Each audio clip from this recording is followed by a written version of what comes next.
Welcome to At the Cottage with me, Chef D. We're here in beautiful Bass Lake. I'm here with a great friend, Chef Alida from Tutti Matti. Welcome. Good to see you. I'll give it a hug. Good to see you. Nice to see you too. So today we're going to do a prime rib roast, we're going to do a blade roast, and we're going to do a pork roast. We are. And then some of your famous pasta. We're going to do pasta. I brought some pasta from Tutti Matti so that we could mix it up a little bit. Perfect. Won't you join us?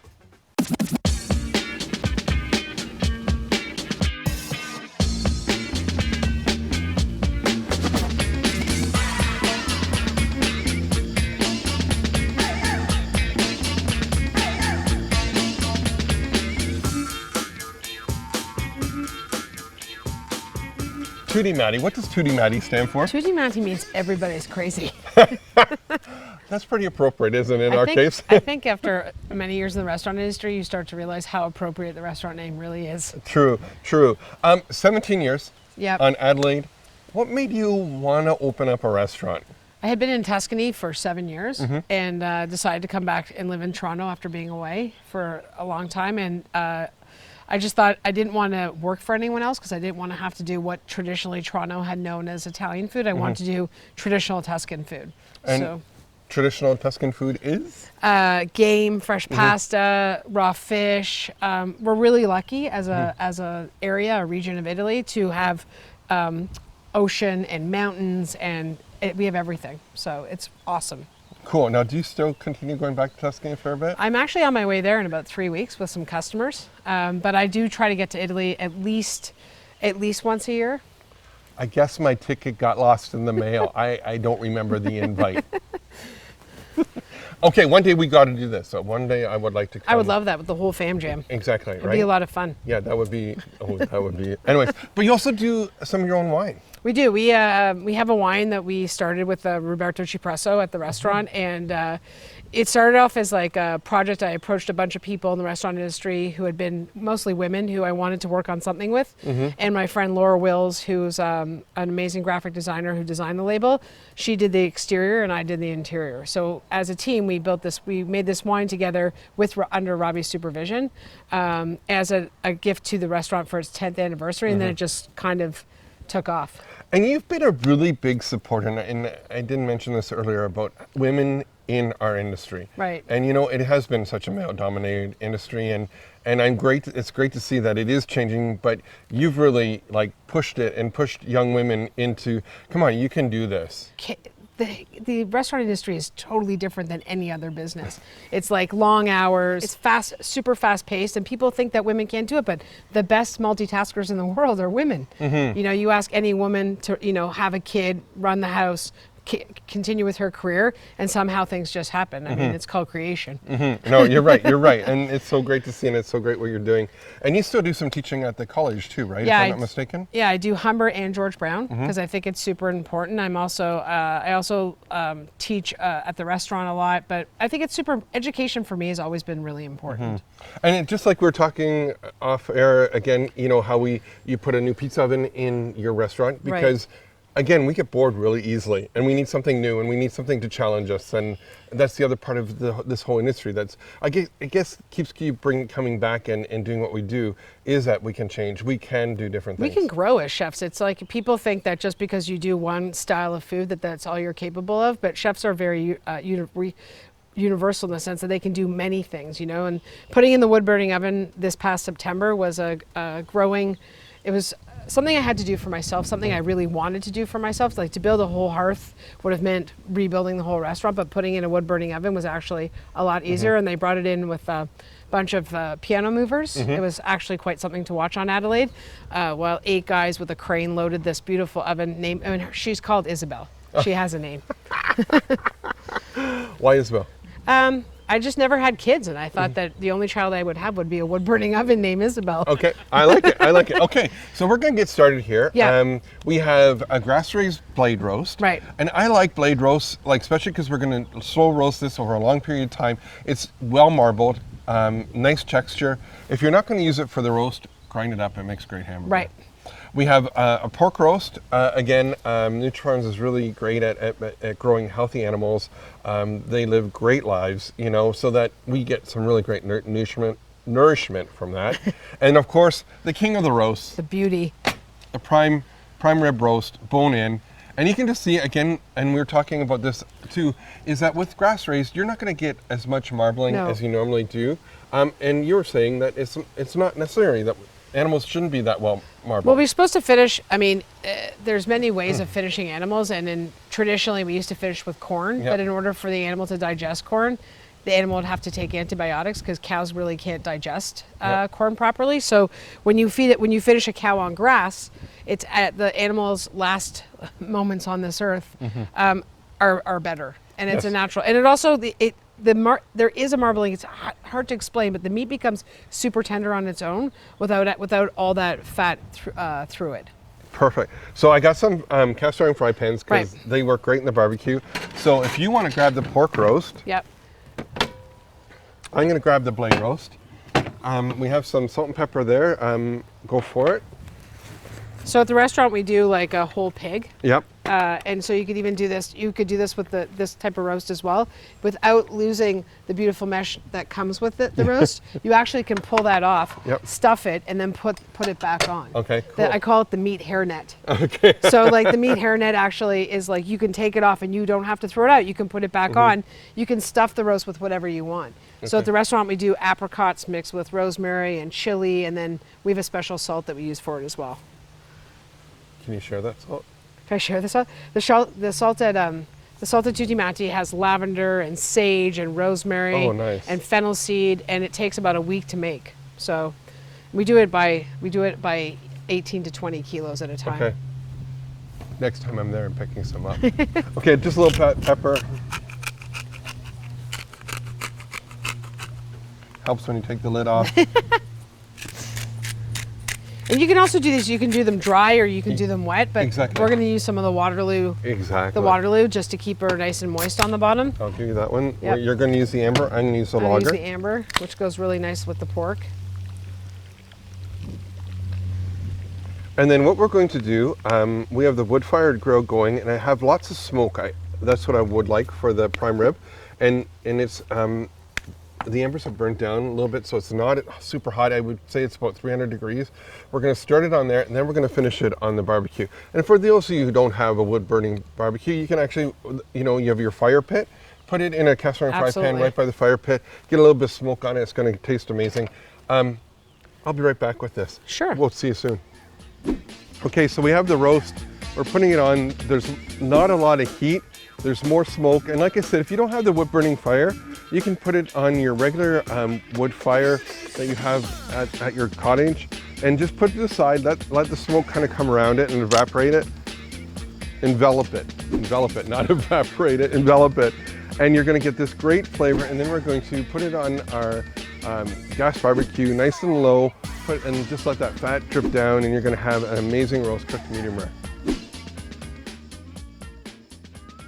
Okay, so we have our pork, our blade roast in our fry pans. We have, look at that. Look at the color and the smoke kind of coming on that. Yeah, it's beautiful. I know, now it's going to go on low. Put these in. Okay. This is where you get your workout. Yeah. Okay, and put this up top here. You want to put it up? Yep. Okay. And then we have Put our this- roast. Yep. This is going to go right on the grill, on low. It's And a then- meat party. Exactly. Forgot to put my onions in with my roast. Now, we're going to put this on low in the oven, barbecue, because you're at the cottage. You don't want it hot in the cottage No. anyways. This is where you get to enjoy a bottle of wine, a couple beers, because this is going to take real time, between 3 and 5 hours, depends on how you like it. You want the pork roast to kind of fall apart. The blade roast, a little bit of pink in the middle is not a bad thing. I still like them just a little bit farther well done, so it pulls apart, and we can serve it with some of your amazing pasta. Absolutely. So pasta. Pasta. It's not that hard, is it? It's an art. It's an art. We make all our pasta from scratch at the restaurant, and at all times we have like a stuff. We have a tortelli or a ravioli, and then a pappardelle, a tagliatelle, a fettuccine, a chitarini, but it's all done by hand. So it's at least a 3-hour job every time you do it. But we developed a recipe at the restaurant, which is a little bit different, where we use whole eggs opposed to using just the yolks, not for stuffed pasta, just for sheeted pasta. And that started because we had a fridge, like when we opened 17 years ago, we were going through like the cases of eggs, but you had all these egg whites. And I kept thinking to myself, there's got to be a way to make pasta with a whole egg. And then we developed this recipe. And the reason I love it so much is because the texture of the pasta is so different than that of a pasta with just a yolk. So I brought some for you to try today as well. So the texture, let's just back it up just a little bit. So if you use a yolk, just a yolk, now do you use a 00 or what? Or do you kind of use a blend, or how do you like it? We use semolina fina only for the pasta. We use so for 3 kilos of flour, to be honest, I use the Italian measurement, a fistful of white flour. And that's basically just to bring it together at the end. To pull it off the edges of the bowl. So if you're doing this at home, where can you buy semolina fina? You can buy semolina at any grocery store. You just want the one that's a little bit finer. And also, like, the recipe really is 100 grams of flour to 1 whole egg. And it's not like I invented this recipe. It's what Italians have been using for hundreds of years. I just happened to figure out a way by using the semolina instead of white flour. It kind of absorbs that extra weight, because an egg weighs 54 grams, I think. I think you're right on that. Only chefs know random things like that.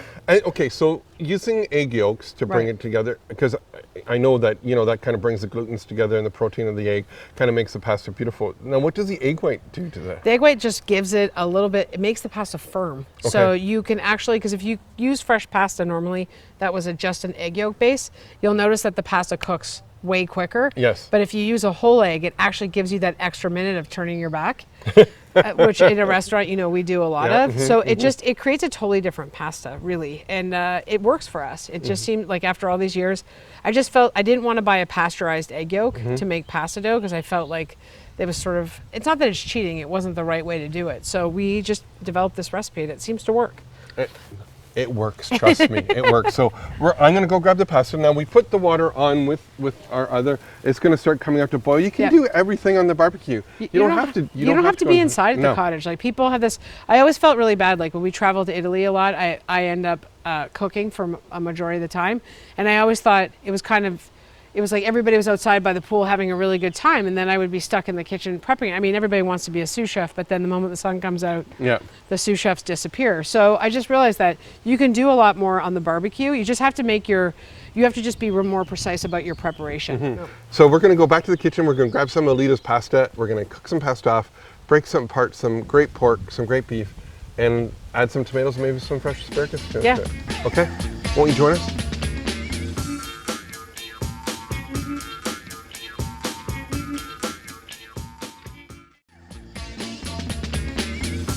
Okay, so our homemade pasta. Homemade pasta we brought from the restaurant. We flash froze it just to get it here. So we got to move a little bit quicker than normal to get this in the water before it starts to melt. So like I said to you, the recipe is pretty straightforward. Let's move this out, just be careful. As you see, it's starting to come loose. And as it hits the water, what I do is I just move it around very, very gently. And it all comes loose. Look at that. Just through the magic of television. And now about 2 minutes? About 2 minutes, and this is, like I said, like we were saying before, like it's so nice to be outside. You're at the cottage, you're not in the house by yourself, making dinner for everybody. And you're still able to do a fresh pasta, a roast, vegetables. You can do everything without actually having to be inside. Remember that the water you're cooking pasta in should always taste like the ocean. So, lots of salt. Because we don't use very much salt when we actually make the pasta dough. So we see how gorgeous it is. It's beautiful. So about 2 minutes. Okay. And I have firsthand experience with your pasta. Now this is, again, TV time. We've been having this beautiful pork roast go for the last 5 hours. Just look at how beautiful color that is. It smells Gorgeous. amazing. The beauties of being outside is you don't have to worry about dripping all over your kitchen either. Exactly. You notice that? And then again, you can let it sit. The longer you let it sit, it'll be easier to cut. But your pasta is almost ready, and I will start cutting some up. There's a plate for the pasta. Thank you. We'll add some fresh asparagus to it, and we're not even going to cook the asparagus because there's a lot of times you don't need to. And when it's this fresh and coming right out of the garden, oh yeah, look at this baby.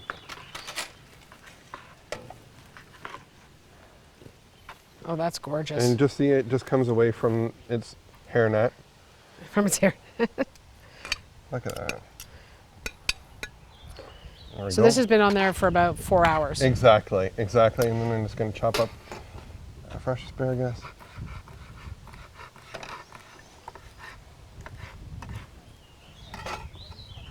And just, again, it's getting all that pork juice there.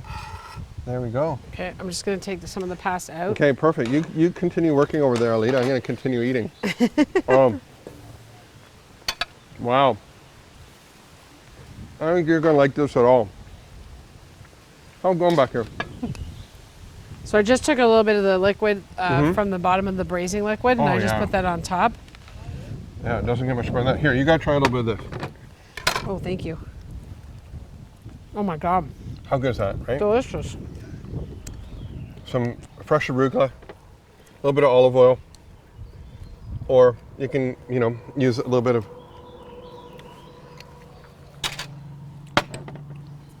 There you go. I'll just continue eating the pork. Okay. You eat the pasta. Okay. I eat it every day.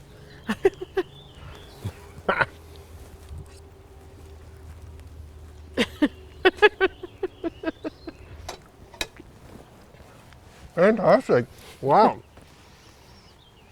Simple. It's about keeping it simple, keeping it seasonal, and keeping it outdoors.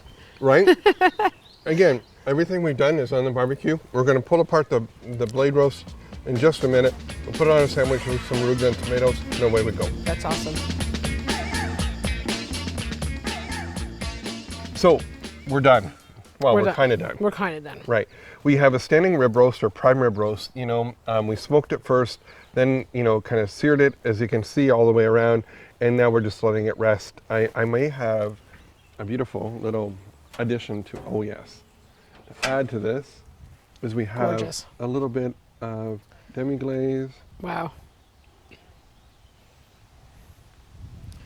a little bit of butter Delicious. in that. How good's that, right? That's delicious.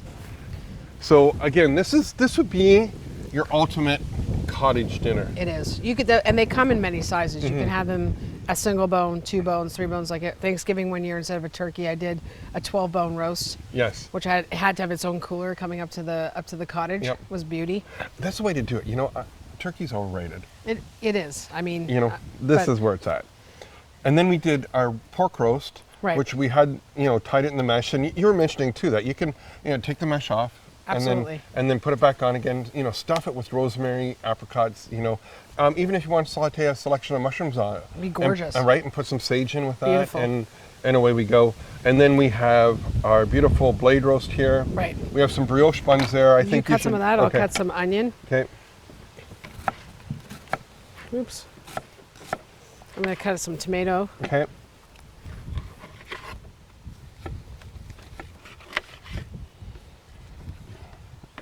You gotta try that. See what you think. Oh wow. Oh my God, that's so good. You talk. I mean. Wow. I mean, my mouth is full. A little bit of the bitterness from the beer, Yep, a little bit. which is what you want. And I'm just gonna get the camera and get a close up. This is why you want to take the blade roast a little bit farther and cook it a little bit longer. You get the sinewy of the meat. Sorry. You get the fat throughout, so it's going to keep it moist. Absolutely. And it's just a beautiful cut to do in a sandwich. Again, you could make this the day before, chill it, and make a whole bunch of amazing sandwiches. Then with if it, you get really greedy, is you take your bun and then you dip it in the sauce, right? and then you put it back down. Oh yeah. I think that's where we're going. That's where we're going. So we're gonna put our meat on here.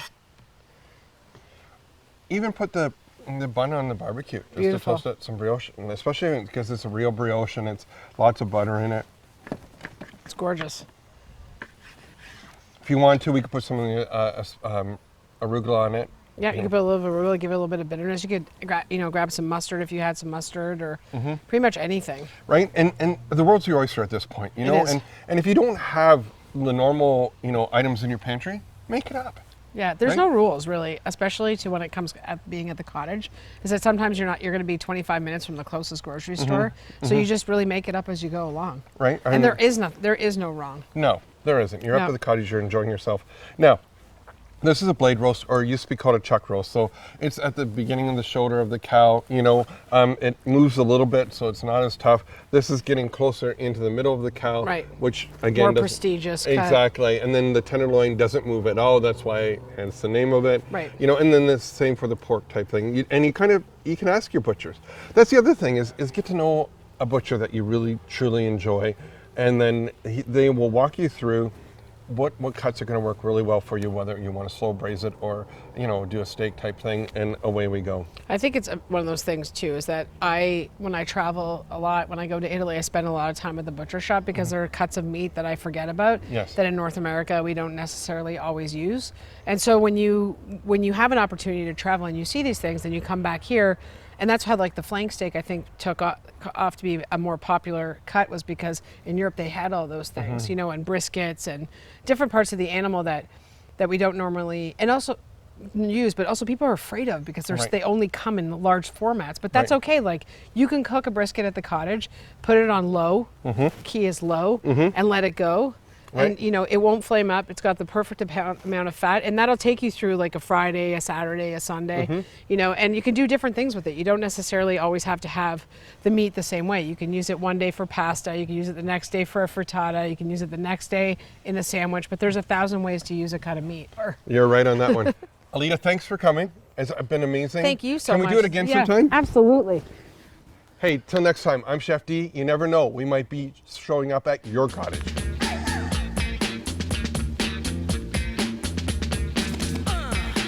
So we're going to do flank steak. We are. Which is an underrated piece of meat that people tend to stray away from.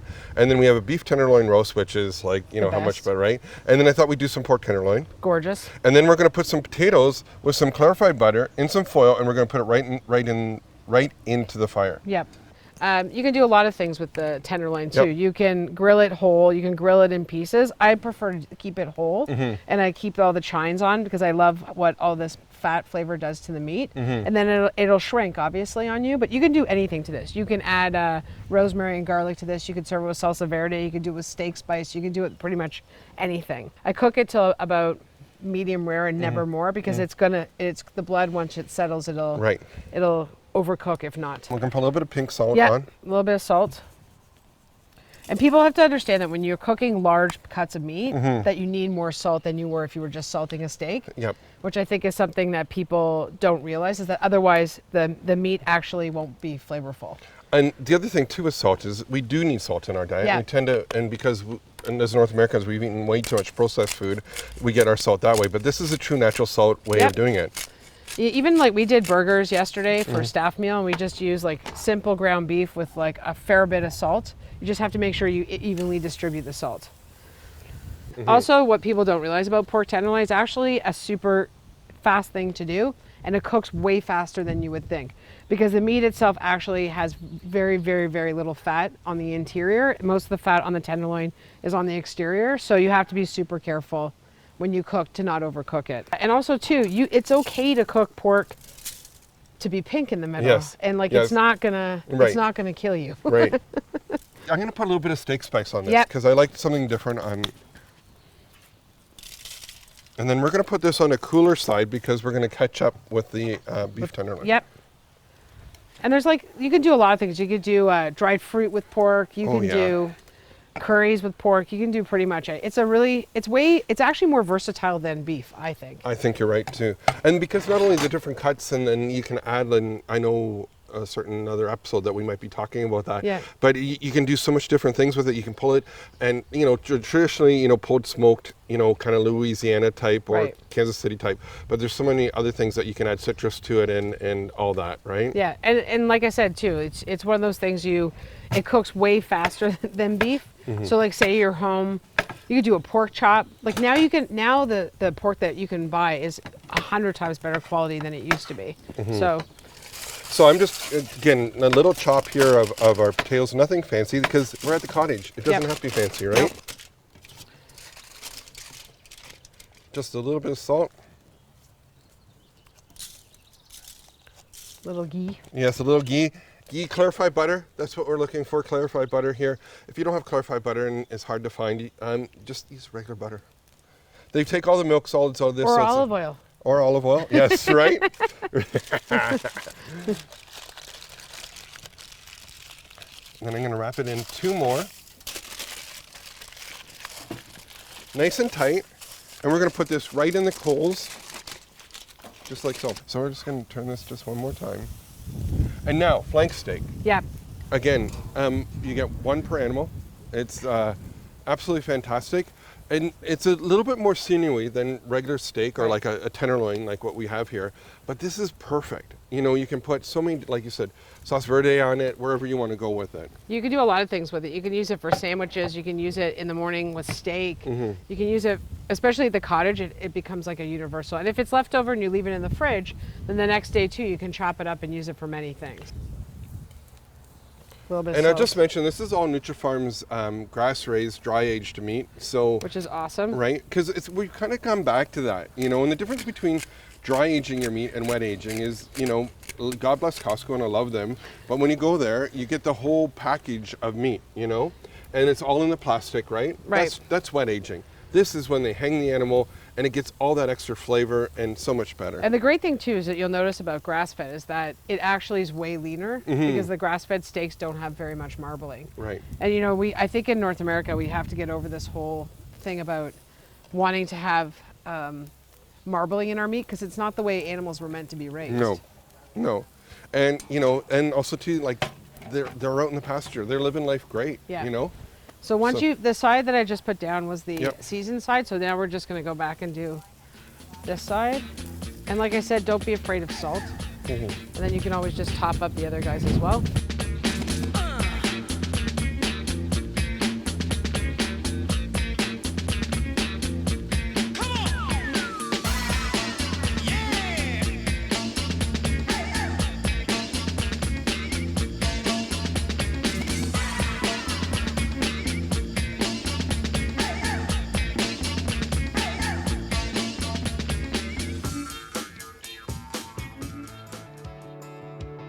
Look at that.